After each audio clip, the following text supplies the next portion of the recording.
Hello friends, this is इम्तियाज़ अंसारी। और जैसा कि मैंने आपसे कहा था कि नेक्स्ट क्लास के अंदर हम मैक्रो इकोनॉमिक्स स्टार्ट करेंगे।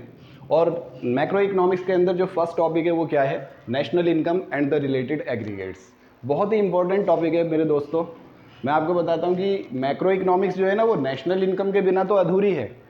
और बहुत सारे स्टूडेंट्स हैं जो कहते हैं कि नेशनल इनकम टिपिकल है, मुश्किल है, ऐसा है। आज हम नेशनल इनकम स्टार्ट करेंगे, लेकिन नेशनल इनकम कोई इतना टिपिकल टॉपिक नहीं है। बस अकॉर्डिंग टू माय एक्सपीरियंस मैं ये कहना चाहता हूँ आपसे कि जितना भी टॉपिक एक क्लास के अंदर आपको पढ़ाया जाएगा, जब आप नेक्स्ट क्लास लेंगे ना तो आप उसको बुक के अंदर या नोट्स जो मैं आपको देता हूँ उसके अंदर आप उनको स्टडी करके आएँ, तभी आपको नेक्स्ट क्लास और अच्छे से समझ में आएगी और अच्छे से समझ में आएगी। अभी फ़िलहाल मैं आपको बताता हूँ कि हम मैक्रो इकोनॉमिक्स की unit 1 national income and related aggregates के बारे में स्टडी करेंगे।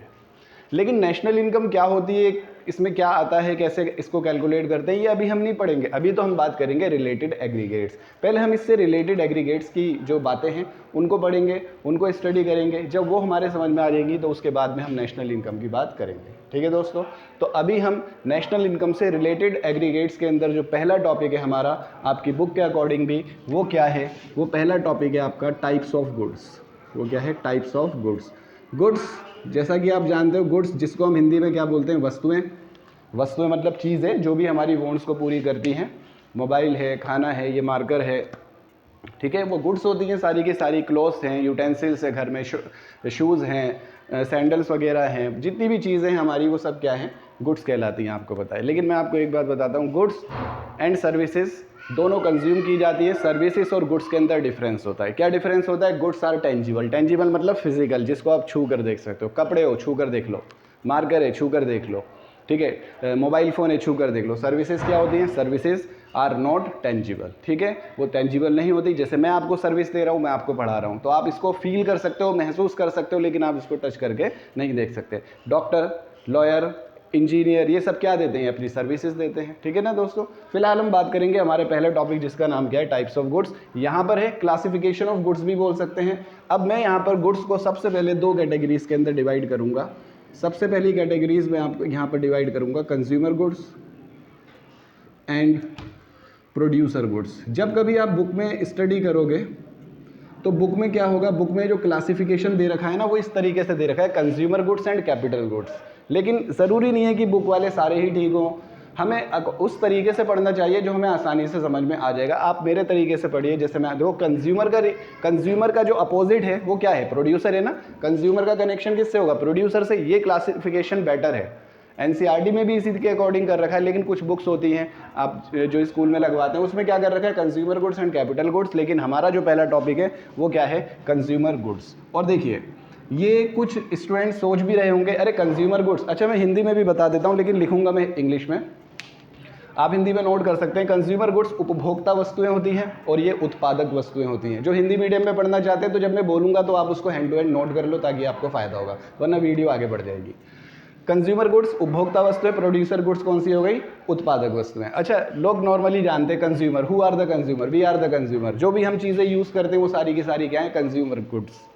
मैं जब स्टूडेंट्स की मतलब जब फिजिकल क्लासेस, लाइव क्लासेस में लेता हूँ, फेस टू फेस क्लासेस जब मैं लेता हूँ, तो मैं उनसे पूछता हूँ कि कंज्यूमर गुड्स क्या होती है, और वो उन्हें पता होता है, लेकिन फिर भी है ना उसके अंदर कुछ वो मिस कर देते हैं। वो पता है क्या कहते हैं? कि any good which satisfied the consumer wants, जो कंज्यूमर की वांट्स को पूरा करती है, that is called consumer goods. ठीक है, कोई भी गुड्स जो कंज्यूमर की वांट्स को पूरा करती है उसे हम क्या बोलते हैं? Consumer goods. मैं आपको बताता हूँ यहाँ पर एक वर्ड जो बड़ा मेन है, जो बड़ा इंपॉर्टेंट है, वो क्या लिखना है? वो ये लिखना है, डायरेक्ट सेटिस्फैक्शन।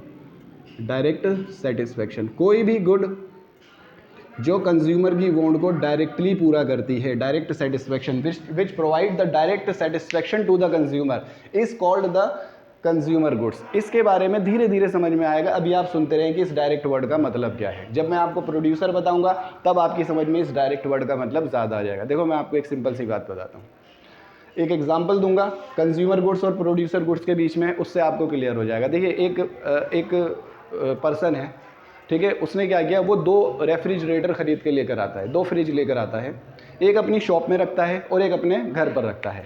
रेफ्रिजरेटर वही बंदा लेकर आया, लेकिन एक शॉप पर रखा है, एक घर पर। अब देखो, घर पर जो फ्रिज है उसके अंदर वो अपने घर का सामान, पानी, जो भी चीज़ें हैं, वाटर वगैरह, जो भी घर का सामान होता है जो नॉर्मली हमारे घर में रखा जाता है, वो सारी चीज़ें उसकी वांट्स को कैसे पूरा कर रही हैं? डायरेक्टली।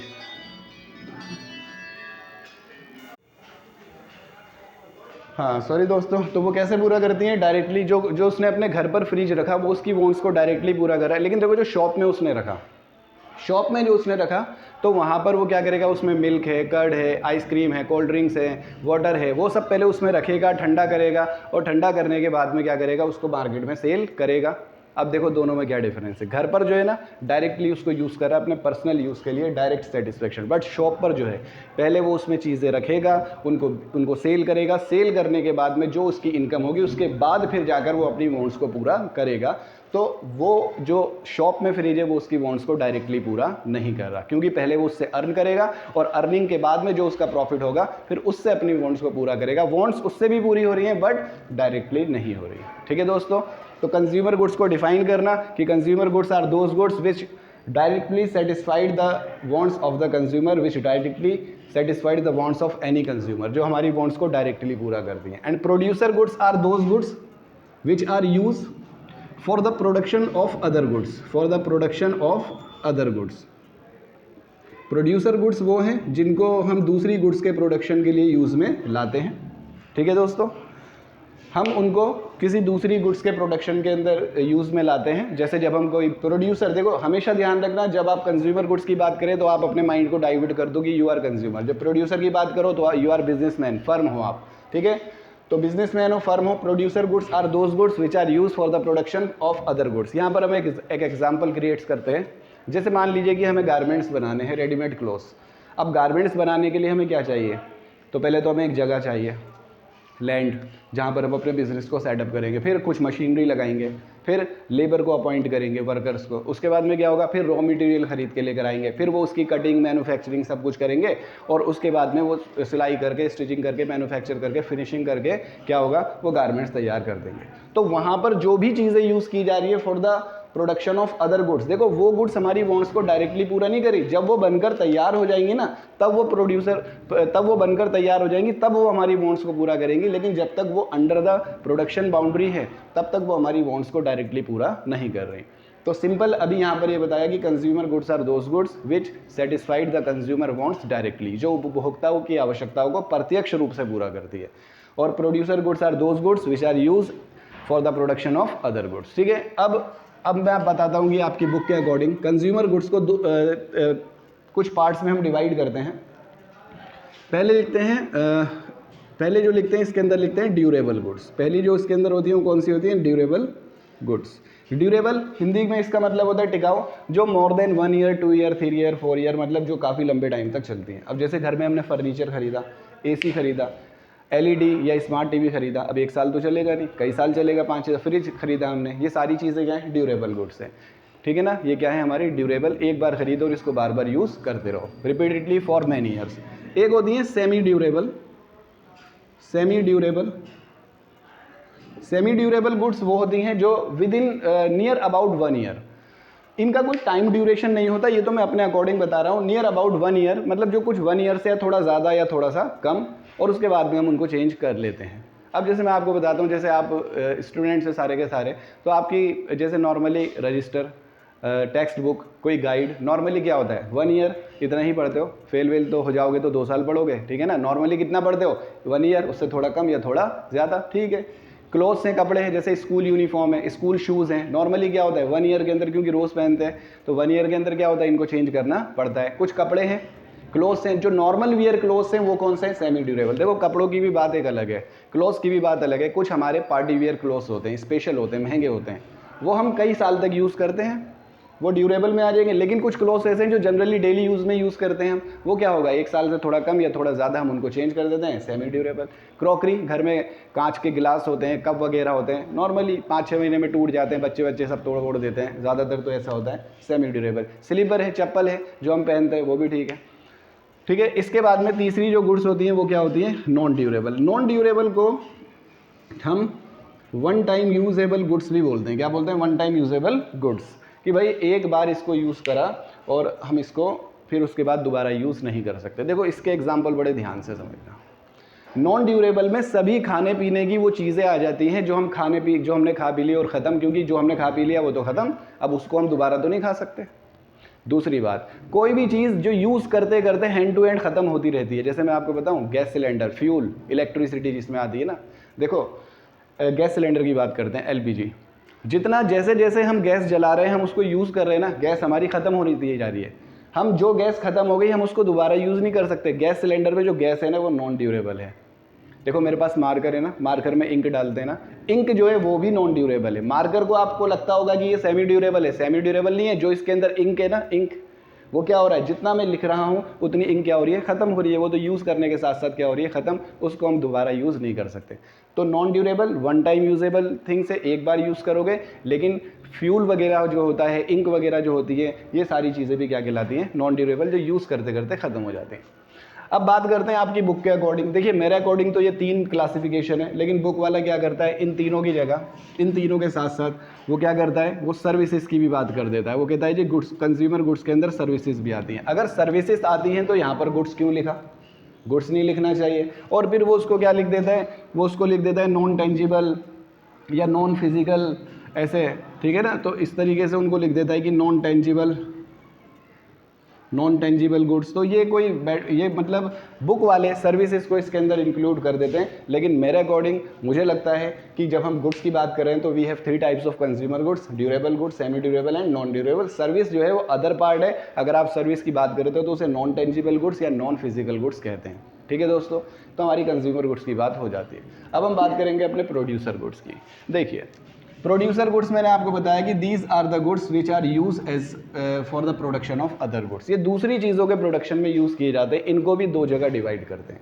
मैंने अभी आपको एक एग्जांपल दिया था ना, गारमेंट्स बनाना है। अब देखो गारमेंट्स बनाने के लिए जो हमने लैंड, ज़मीन, मतलब जो हमने फैक्ट्री लगाई, land, machinery, land and machinery. अब ज़रा सोचो, लैंड और मशीनरी यूज़ किया, रॉ मटेरियल भी यूज़ कर रहे हैं। रॉ मटेरियल में क्या क्या आता है, थ्रेड आ गया, स्टिकर आ गए, चैन आ गई, बटन्स आ गए, क्लॉथ आ गया, ये सारी चीज़ें क्या है, रॉ मटेरियल। ठीक है। अब ज़रा सोचो, आप जब आप गारमेंट्स तैयार करोगे तो आप मशीनों का यूज़ करके, उस लैंड का यूज़ करके, उस रॉ मटेरियल का यूज़ करके आप गारमेंट्स तैयार करोगे। मान लीजिए आपने 500 यूनिट्स तैयार कर ली, ठीक है।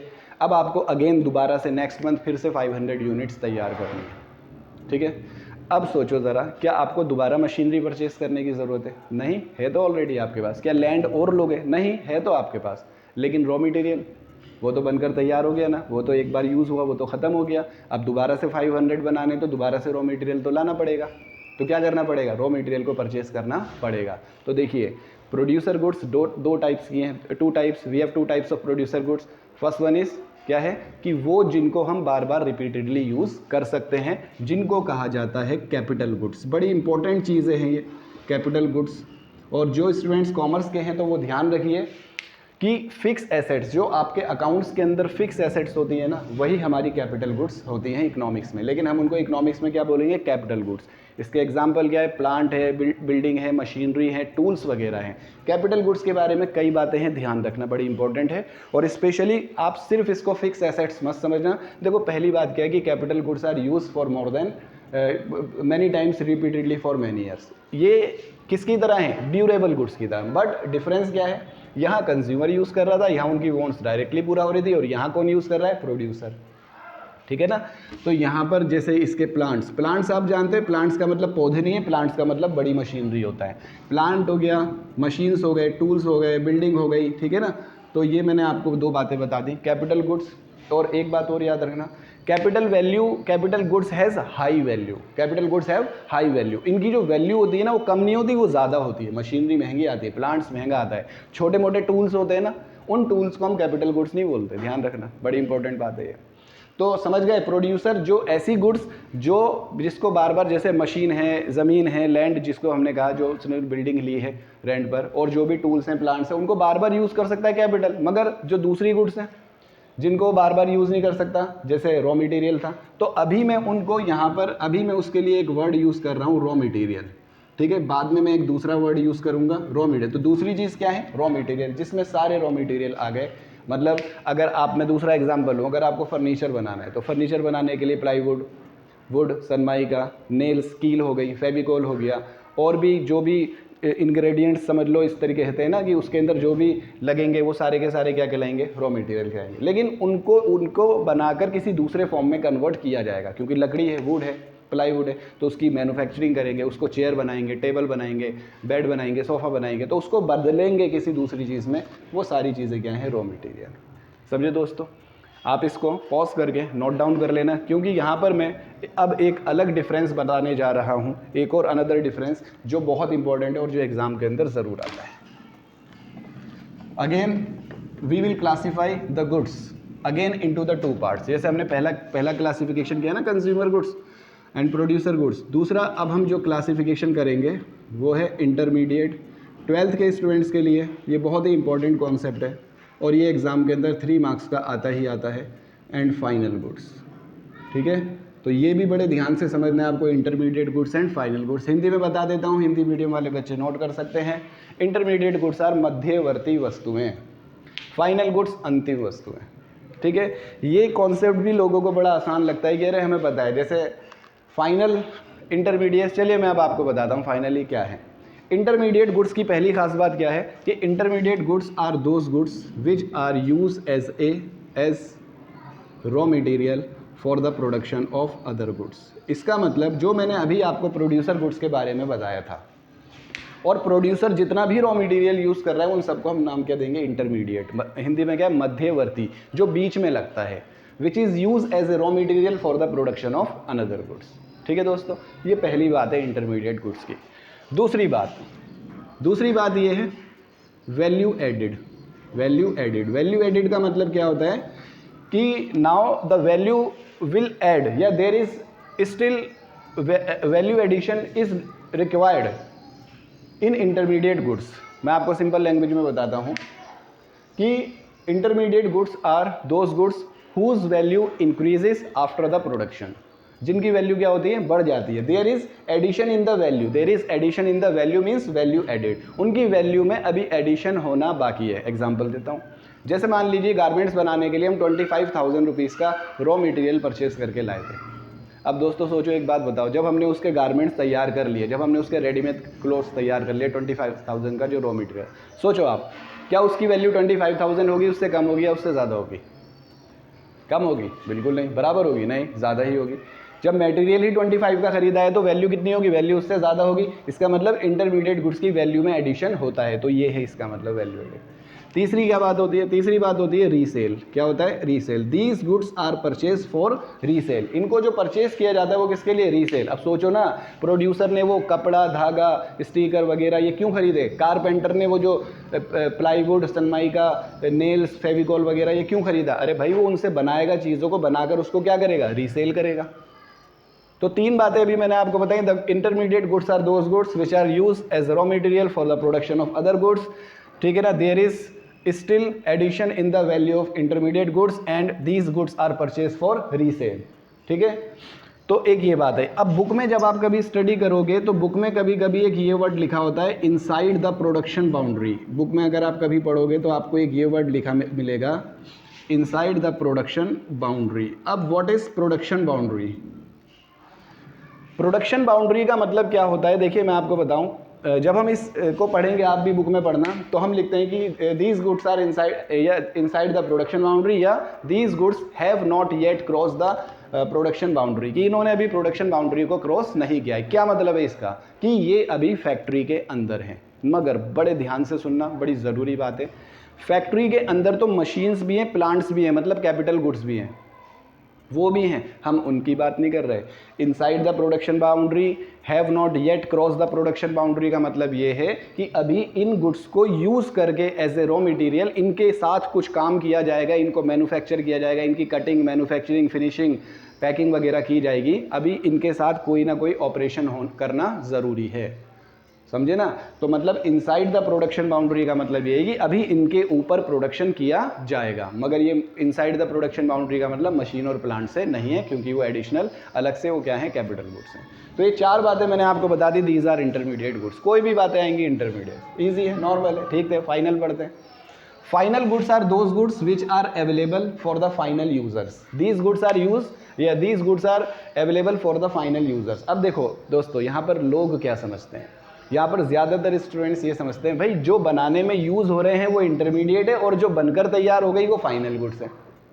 हाँ भाई ठीक है, गलत नहीं है, लेकिन थोड़े थोड़े कुछ कॉन्सेप्ट है जो अभी आपको समझ में आएंगे। ठीक है, जो बनाने में यूज़ हो रही है, ठीक है, एज ए रॉ मटेरियल वो तो इंटरमीडिएट, और जो बनकर तैयार हो गए which are ready to use, which are ready to use, जो इसको बंदा तैयार करने यूज़ करने के लिए तैयार है, वो क्या है, फाइनल गुड्स। बट यहाँ पर एक मेन क्वेश्चन आता है कि who are the final users of final goods. Final goods के यूजर्स कौन है, फाइनल गुड्स यूज़ कौन करेगा। जैसे इंटरमीडिएट गुड्स कौन यूज़ कर रहा है, producer for the production of other goods. Consumer तो नहीं कर रहा ना, कंज्यूमर करता ही नहीं है कभी भी इंटरमीडिएट गुड्स, याद रखना बड़ा इंपॉर्टेंट पॉइंट है। फाइनल गुड्स कौन यूज़ कर रहा है, कंज्यूमर नहीं। Final goods are use by consumer as well as producer. ये कंज्यूमर भी यूज़ कर रहा है और ये कौन यूज़ कर रहा है, ये प्रोड्यूसर भी यूज़ कर रहा है। मगर आप ध्यान दो, कंज्यूमर जो है वो कंजम्पशन के लिए, सी डिनोट्स फॉर कंजम्पशन। कंज्यूमर किसके लिए डिनोट कर रहा है, कंजम्पशन के लिए। इसका मतलब अभी हमने जो कंज्यूमर गुड्स पढ़ी थी, और वो जितनी भी कंज्यूमर जो भी चीज़ें यूज़ कर रहा है वो फाइनल गुड्स हैं। अभी 2021 के प्री बोर्ड में एक क्वेश्चन आया था ट्रू फॉल्स के अंदर, all the goods consume by the use by the consumer are final goods, true और false. All the goods use by the consumer are final goods. जो भी कंज्यूमर यूज करेगा, कंज्यूमर कंजम्पशन के लिए use करेगा, direct satisfaction है, final है, yes true है वो क्वेश्चन। ठीक है, अब बात हम करते हैं प्रोड्यूसर। देखो फाइनल गुड्स को प्रोड्यूसर भी यूज करता है। याद है ना, मैंने लास्ट क्लास में या अभी थोड़ी देर पहले मैंने एक एग्जांपल दिया था कि एक बंदा 2 फ्रिज लेकर आता है ना, 2 फ्रिज लेकर, एक अपनी शॉप पर रखी और एक अपने घर पर। शॉप पर जो रखी है वो उसके लिए वो कंज्यूमर गुड्स तो हो ही नहीं सकती, क्योंकि वो उसे डायरेक्ट कंज्यूम नहीं कर रहा। कौन सी गुड्स है, प्रोड्यूसर। मगर प्रोड्यूसर के लिए वो कौन सी है, वैसे अभी मैंने थोड़ी देर पहले क्या बताया था, कैपिटल गुड्स ना, कैपिटल गुड्स बताया था ना। अब ध्यान से सुनो ज़रा, प्रोड्यूसर प्रोडक्शन करने के लिए जो भी प्लांट, मशीनरी, बिल्डिंग जो भी यूज़ कर रहा है, जो भी फिक्स एसेट्स यूज़ कर रहा है, जो भी कैपिटल गुड्स यूज़ कर रहा है, वो सारी प्रोड्यूसर गुड्स हैं। और ये किसके लिए करता है, आई का मतलब इन्वेस्टमेंट। प्रोड्यूसर जो भी कैपिटल गुड्स परचेज कर रहा है, कौन सी गुड्स परचेज कर रहा है, कैपिटल गुड्स। और यहाँ पे बड़ी ज़रूरी बातें आपको मैं बता रहा हूँ। और कैपिटल गुड्स जो भी वो परचेज करता है, जिसको बार बार यूज़ करता है, वो मशीनरी, प्लांट, बिल्डिंग, उनके ऊपर जो एक्सपेंडिचर है वो क्या कहलाता है, इन्वेस्टमेंट। क्या कहलाता है, इन्वेस्टमेंट। वैसे मैं आपको इन्वेस्टमेंट के बारे में नेक्स्ट क्लास में कंप्लीटली डिटेल के अंदर बताऊंगा, लेकिन वर्ड आपने सुना हुआ होगा, इन्वेस्टमेंट का मतलब बिजनेस के अंदर पैसा लगाना। तो बिजनेस में हम पैसा कहाँ लगाते हैं, कैपिटल गुड्स में ही तो लगाते हैं, मशीन में, प्लांट्स में, बिल्डिंग्स में, टूल्स में, इनमें ही तो लगाते तो रॉ मटेरियल में भी हैं, ऐसी बात नहीं है। मगर ये कैपिटल गुड्स है ना, एक्चुअल ये इन्वेस्टमेंट तो वो है जो हमने रॉ मटेरियल में लगाया, बनाया, मार्केट में सेल कर दिया और पैसे आ गए। मगर ये तो बार बार यूज़ होंगे ना, ये इनको बेचना कोई है, ये बेचने के लिए, रीसेल के लिए परचेज रहेगी ना। अब देखो इनमें डिफरेंस क्या आता है, क्या ये रॉ मटेरियल है, नहीं। क्या इनमें वैल्यू में एडिशन होता है, क्या हमने जो मशीन, प्लांट, बिल्डिंग यूज़ किया, अगर हम उनको यूज़ करेंगे उनकी वैल्यू बढ़ेगी, नहीं, बल्कि उनकी वैल्यू तो और कम होगी। कुछ स्टूडेंट जानते होंगे डेप्रिशिएशन, जो हम पढ़ेंगे आगे की क्लास में क्या होता है डीपली, उनकी वैल्यू तो और कम होती है। क्या रीसेल, क्या कंपनी ने, फैक्ट्री ने इसलिए खरीदी है मशीनरी की दोबारा से सेल करे, नहीं, वो तो यूज़ करेंगे। हाँ, इनसाइड द प्रोडक्शन बाउंड्री, जो मैं आपको पहले भी बता चुका हूँ कि इनसाइड द प्रोडक्शन बाउंड्री का मतलब मशीनों से, कैपिटल गुड से नहीं है, बल्कि रॉ मटेरियल से, जिनके ऊपर कोई काम किया जाएगा। ठीक है दोस्तों, तो ये डिफरेंस है इंटरमीडिएट और फाइनल गुड्स। ये डिफरेंस और भी क्लियर होगा जब आप इसके क्या कहते हैं एग्जांपल्स आप बुक में स्टडी करोगे, और कुछ मैं भी करवाऊंगा आपको। अब देखिए एक बात मैं आपको बताता हूँ, इंटरमीडिएट गुड्स यहाँ पर आ गए, final goods are purchase by, अब देखो मेन बातें बता रहा हूँ। Intermediate goods are always use by the producer. Intermediate कौन यूज़ करेगा, प्रोड्यूसर। अब जब मैंने पहले ये समझाया था, आप देखो इसके पार्ट मैंने किए थे, तो इंटरमीडिएट गुड्स रॉ मटेरियल लिखा था, ये तो हमेशा प्रोड्यूसर यूज़ करेगा, कंज्यूमर यूज़ नहीं करेगा। फाइनल गुड्स कौन यूज़ कर सकता है, कंज्यूमर भी, प्रोड्यूसर भी। कंज्यूमर करेगा कंजम्पशन के लिए, प्रोड्यूसर करेगा इन्वेस्टमेंट के लिए। और अब मेरे बच्चों एक बात और ध्यान रखो कि the expenditure on intermediate goods is called intermediate expenditure and the expenditure on final goods is called final expenditure. मतलब जो खर्चा, जो व्यय इन पर कर रहे हैं वो मध्यवर्ती व्यय है, जो इन पर कर रहे हैं वो फाइनल एक्सपेंडिचर है। कोई प्रॉब्लम ही नहीं है। क्यों बताया, क्योंकि एग्जाम में कभी कभी जब पॉइंट देता है कि क्लासीफाई करो इनको, तो कभी कभी वो गुड्स की जगह क्या करता है, एक्सपेंडिचर लिख देता है। तो बात एक ही है, द एक्सपेंडिचर और intermediate goods is intermediate expenditure, और फाइनल गुड्स पे होता है, कौन सा होता है, फाइनल एक्सपेंडिचर। ठीक है दोस्तों, अब मेरे बच्चों एक बात और बड़े ध्यान से सुन लो, कभी कभी कुछ एक्सपेंडिचर ऐसे होते हैं कि जो हमें पहचान में नहीं आ पाते कि वो इंटरमीडिएट है या फिर फाइनल है। सही है, तो मैं आपको एक बात बता दूं, अगर कोई भी एक्सपेंडिचर जो आपको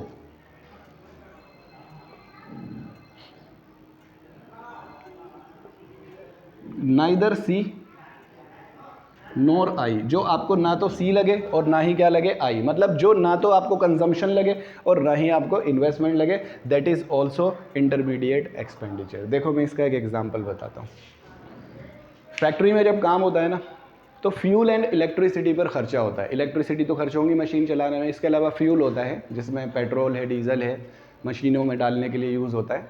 अब देखो expenditure on fuel and electricity, fuel और इलेक्ट्रिसिटी के ऊपर हमने एक्सपेंडिचर किया, क्या क्या है, फाइनल एक्सपेंडिचर है, इंटरमीडिएट। बड़ा इंपॉर्टेंट एग्जांपल दे रहा हूँ। अब आप सबसे पहले पता है क्या सोचेंगे कि भाई कि ये जो एक्सपेंडिचर कर रहा है ये कौन कर रहा है, कंज्यूमर कर रहा है या प्रोड्यूसर। मैंने कहा बाय अ फर्म, फर्म कर रही है, इसका मतलब कंज्यूमर नहीं कर रहा। तो फर्म कर रही है, तो फर्म कर रही है तो वो इंटरमीडिएट भी हो सकता है और वो फाइनल भी हो सकता है। अगर वो एक्सपेंडिचर कैपिटल गुड्स मशीनरी की तरह है जो बार बार यूज़ हो सकता है, तो वो इन्वेस्टमेंट हो जाएगा और किस में आ जाएगा, फाइनल में। और अगर वो इन्वेस्टमेंट नहीं है तो फिर वो किस में बचा, वो बचा इंटरमीडिएट में। तो सोचो दोबारा से, expenditure on electricity and fuel, क्योंकि बाय अ फर्म, फर्म खर्चा कर रही है। अगर ये हमारे घर का खर्चा होता तो सीधे कंज्यूमर करता, फाइनल गुड्स हो जाती, सीधे कंज्यूमर में कौन सी हो जाती, फाइनल। लिंक कौन कर रहा है, फर्म। फर्म कर रही है तो कंज्यूमर गुड्स तो है नहीं, सी तो है ही नहीं है, फर्म कर रही है। अब ये देखो क्या ये आई है, इन्वेस्टमेंट भी नहीं है, रिपीटेडली फॉर मैनी ईयर्स कोई करेंगे, एक बार यूज़ कर रहे हैं, खत्म हो गया as a raw material. Reason क्या देंगे, this is the intermediate expenditure. क्यों, this is neither consumption nor investment. ठीक है ना दोस्तों। तो आपको ध्यान रखना है, बुक में से इसी तरीके से इनके एग्जाम्पल्स पढ़ना है आपको। कोई प्रॉब्लम आएगी तो आप मुझसे डिस्कस कर सकते हो कि मैं आपको अपना व्हाट्सअप नंबर दे दूंगा, किसी भी तरीके से आपको पता है ज़्यादातर स्टूडेंट्स को 9810258448 आप मुझे डिस्कस कर सकते हैं किसी भी टॉपिक पर, लेकिन इसके एग्जाम्पल आपको करने पड़ेंगे। और नेक्स्ट क्लास को स्टार्ट करने से पहले वैसे मैं इन्वेस्टमेंट कराऊंगा, लेकिन we will discuss some examples of final and intermediate goods जो कि लास्ट ईयर के एग्जाम्स में पूछे गए। ठीक है दोस्तों, ध्यान से वीडियो को देख लेना, दोबारा देख लेना, नहीं समझ में आए तो पूछ लेना। Thank you very much.